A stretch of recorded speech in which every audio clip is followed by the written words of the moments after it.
बढ़ते हैं। अब हम अगला जो फ्रैक्शंस लेते हैं, फ्रैक्शन की टाइप है अब हमारे पास में प्रॉपर फ्रैक्शन। क्या है स्टूडेंट्स? Proper fractions.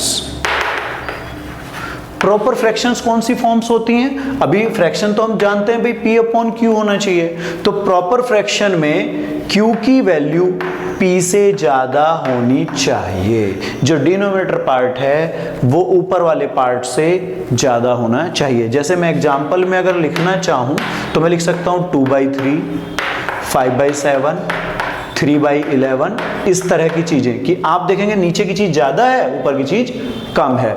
अगला आता है improper fraction. Improper fraction, improper fraction कौन से होते हैं? उल्टा सोचिएगा इस बार। P अपॉन Q की फॉर्म तो है, लेकिन इस बार P जो है वो आपका Q से ज्यादा होना चाहिए। इस फॉर्म में आपके ध्यान देने की चीज है कि P ऊपर वाला जो पार्ट है वो आपका ज्यादा होगा। जैसे एग्जाम्पल अगर मैं लिखना चाहूं तो एग्जाम्पल हो सकते हैं 5/2, 7/3, 7/3, 11/5, इस तरह से मैं और भी एग्जाम्पल लिख सकता हूं। फिर से रिपीट कर लेते हैं। प्रॉपर फ्रैक्शन में P अपॉन Q फॉर्म होती है, नीचे वाला पार्ट ऊपर वाले पार्ट से ज्यादा होता है। एग्जाम्पल्स 2/3, 5/7, 3/11 हो सकते हैं। आगे है इम्प्रॉपर फ्रैक्शंस। इम्प्रॉपर फ्रैक्शन में P अपॉन Q की फॉर्म होती है और ऊपर वाला पार्ट ज्यादा होता है, नीचे वाला पार्ट कम होता है। अब आता है हमारे पास में मिक्स्ड फ्रैक्शन।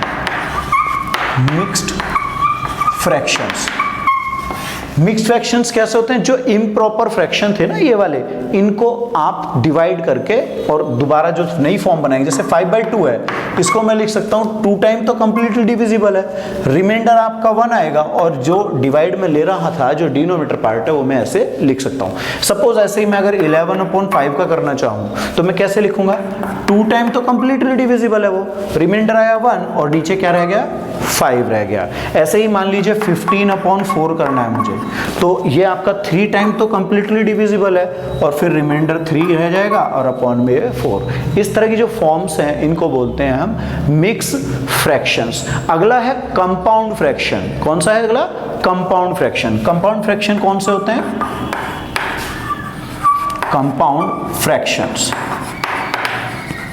कंपाउंड फ्रैक्शंस वो फॉर्म होती हैं जहां पर डिनोमिनेटर और नोमिनेटर दोनों अपने आप में फ्रैक्शन फॉर्म में हो। जैसे मैं लिख दूं 2/5 के नीचे 3/11।